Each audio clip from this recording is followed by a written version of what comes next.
पढ़ रहे हो, जिंदगी भर कुखन करोगे तो बुद्ध की तरह थोड़ी मरोगे। गुड्डू पंडित का तो कभी आईएएस न निकले।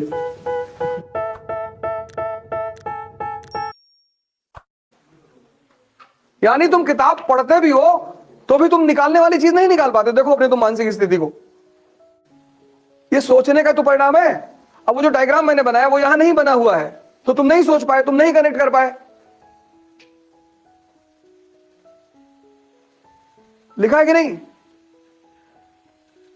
यही तुम्हारी, इसीलिए तुम मेंटल पैरालिटिक हो।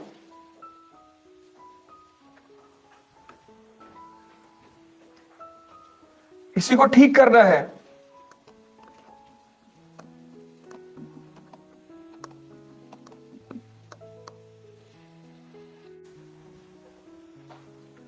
अब पुष्पा भाऊ से ज्यादा क्लाइव को याद रखो। राजा बनना सभी चाहते हैं पर सब भी बनेंगे नहीं, क्योंकि देखो ये कोई किताब पढ़ के आया था। आज तक दुनिया में लीडरशिप की कोई क्लास नहीं चलती। ऐसे कोचिंग देते हैं जर्मनी में और कहीं कहीं प्रोग्राम आजकल चला रहे हैं आईआईएम वाले, लीडरशिप क्वालिटीज डेवलप करा रहे हैं कि ऐसे खड़े हुआ करिए और ऐसे थोड़ा सा इंप्रेसिव स्टाइल होती है। वो या तो तुम्हारे अंदर होती है और या नहीं होती है। लेकिन जानवर और इंसान में एक फर्क है कि तुम उसे डेवलप कर सकते हो।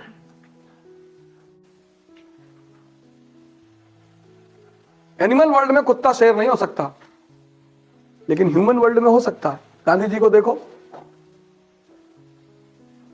पशु के स्तर पर खुद ही कहते हैं, वो लिखते हैं अपनी ऑटोबायोग्राफी में कि पशु से बदतर मेरा जीवन था। महान बन गए। किसने बनाया? ध्यान ने। ध्यान मतलब 4 घंटा बैठकर आरामखोरी करना नहीं। ध्यान मतलब मैं क्या कर रहा हूं और मेरा मन मुझे क्या राय दे रहा है, इस पे नजर रखना। बस यही ध्यान है कि मैं आया हूं आईएएस की तैयारी करने, वो कह रहा बगल वाली लड़की को प्रपोज कर दो। तब भीख नहीं मांगोगे? मांगोगे। और तुम उसकी बात सुन रहे हो, वो अंधा है। दुर्योधन का दुर्भाग्य क्या है? उसके पिताजी भी अंधा है, माताजी भी, उन्हीं के भरोसे वो चल रहा है, मारा गया।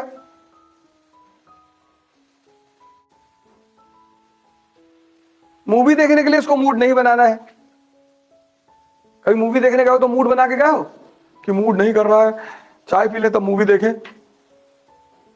हमेशा बना हुआ है। और हराम की मिल जाए तो और बना हुआ है। और उसमें कोई जोड़ दे कि रात का डिनर कराएंगे तो फिर अरे फिर कहना ही क्या है।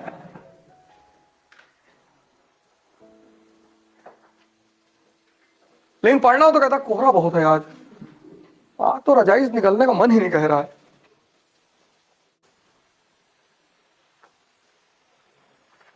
इसको वॉच करने को ध्यान कहते हैं कि तुम जो करना चाहते हो उस गोल में ये तुम्हारा सहायक है या विरोधी। अगर ये विरोधी है तो इसको ट्रेन करके अपना सहायक बना लो। बस यही साधना है, बस तुम बन जाओगे आईएएस। बाकी दुनिया की किसी भी कोचिंग में चले आओ, दुनिया नहीं, इस सोलर सिस्टम की किसी कोचिंग में चले आओ, गैलेक्सी में चले आओ, अगर ऐसा नहीं है तो तुम कभी नहीं बनोगे, कोई नहीं बना पाएगा।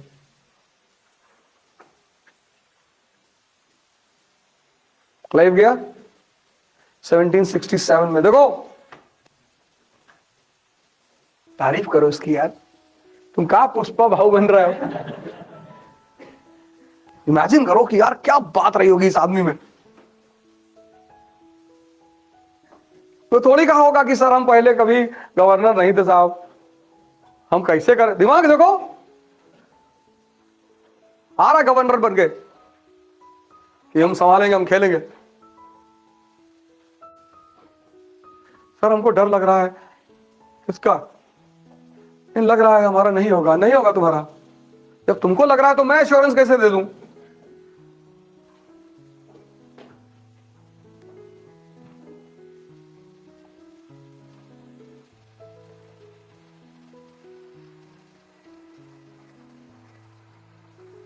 इसलिए बायोग्राफीज पढ़ा करो, ऑटोबायोग्राफीज पढ़ा करो, क्योंकि जितने महान लोग हुए सबका जीवन संघर्ष है। तो जब तुम उस संघर्ष को पढ़ोगे तो तुम्हें बड़ा कॉन्फिडेंस मिलेगा कि हम ही थोड़ी लड़ रहे हैं, ये चच्चा भी लड़ रहे थे। और जब तुम सीरीज से सबको लड़ते हुए देखोगे, बस तुम्हारे दिमाग में एक बात बैठ जाएगी कि संघर्ष मतलब राजशाही, संघर्ष मतलब जीवन नहीं, राजशाही जो हंस हंस के लड़ रहा है। अभी लता मंगेशकर जी का एक वीडियो रिलीज हुआ है, तो उसमें उनसे किसी ने पूछा कि अगर आपका दोबारा जन्म हुआ तो आप लता मंगेशकर बनना चाहेंगी? सोचो, भारत रत्न। कहीं पहली बात तो मैं दोबारा जन्म नहीं लेना चाहती, लेकिन अगर मुझे मेरा दोबारा जन्म हुआ तो मैं लता मंगेशकर नहीं बनना चाहता, क्योंकि दुनिया को लता मंगेशकर के दुख नहीं पता है।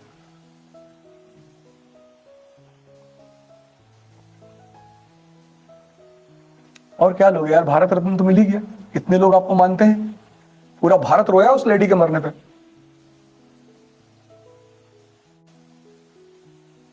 हर आदमी रोया है। वो आवाज है ना, डिप्रेशन से बाहर निकालने वाली आवाज है। वो आवाज नहीं थी, वो कुछ दैवीय चीज थी। और रंगीले कैसा जादू किया, उस आवाज में कुछ था। कान में पड़ती थी जिंदा, मुर्दा बैठ गया उठ के। क्लाइव चला गया फाउंडेशन रख के। क्लाइव के बाद कौन आया? Warren Hasting. लिखो, next important man Warren Hasting. Clive के बाद ये नहीं आया, प्लीज प्लीज, क्लाइव के बाद ये नहीं आया। After Clive the next important man, ये लिखो, after Clive the next important. बीच में तो कई गवर्नर आए, वर्सलेट आया, हॉलवेल आया।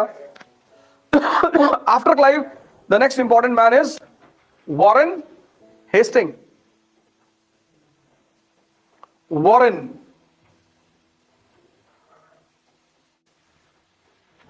हेस्टिंग। अब ऐसे नोट्स बना लो एक एक पन्ने का, ये याद करना मुश्किल है।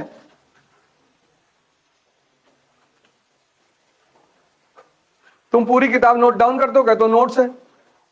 जब किताब पढ़ के नहीं समझ में आया तो दोबारा वो लिखा हुआ पढ़ोगे तो समझ में आएगा। ये भ्रम है तुमको कि तुम पढ़ रहे हो। Warren Hasting. After Clive, the next important man is Warren Hastings. 1772 to कितना? 1785।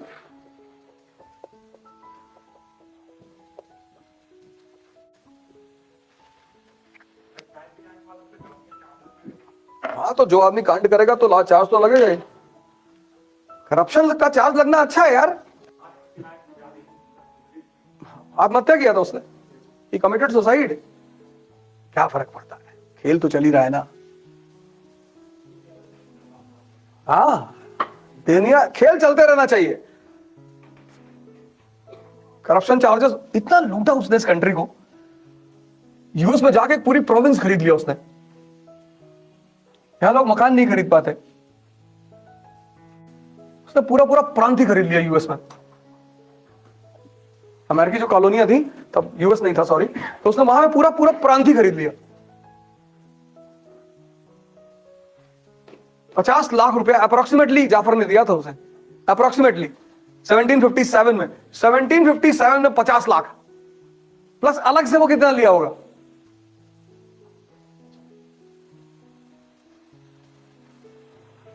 इतिहास, अलाउद्दीन खिलजी, उसका अंत देखो।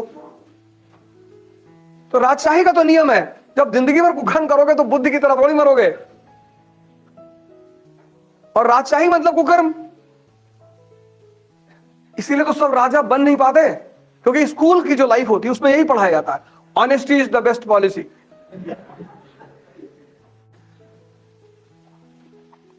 अब तुम पकड़ लिए। और वो कालीन भैया,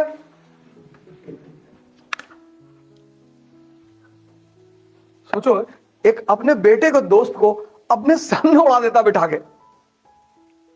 कहता है कबूतर आए, खरगोश गोरखपुर गोलीकांड में थे। ललित जी भैया जी, गोरखपुर गोलीकांड में तुम भी थे? जी भैया जी। हाथ में क्या लिए थे? भैया जी गन। चलो सर को प्रणाम करो। और तुम उस सीन को अगर देखो तो सीएम भी अंदर से हिल जाता है। उसकी उंगली ऐसे ऐसे घूम रही है उसके चेयर पे, उसका पीए खड़ा हो जाता है, उसको हाथ में वो मुन्ना टेंशन में आ जाता है कि क्या करवा दे रहे हो यार, और कालीन एकदम शांति से बैठा हुआ है। तो बाहर निकलता है तो पूछता है कि क्या सीखा मुन्ना। सोचो, सीएम से उसका भाई को रिप्लेस करवा देता, भाई को। बाहर निकलता, जेपी यादव बैठे हुए हैं, देखता ही नहीं उनकी तरफ। इसको बोलते गेम। कहता गोरखपुर कांड में हमारे बेटे की बलि मांग रहे थे, अपने बेटे की कोई बलि देता है? गुड्डू पंडित का तो कभी आईएएस न निकले। हम इस टाइप के आदमी हैं लाला, अरे कि हम कब क्या करेंगे हमको पता ही नहीं। इनका प्री ना निकले जिंदगी भर, गोलू पंडित इनका ना निकले, मुन्ना तो एसएससी ना निकाल पाए। मुन्ना का जो हाल है, हम भगवान हैं, हम अमर हैं, हम नहीं मरेंगे। हमें पागल हो।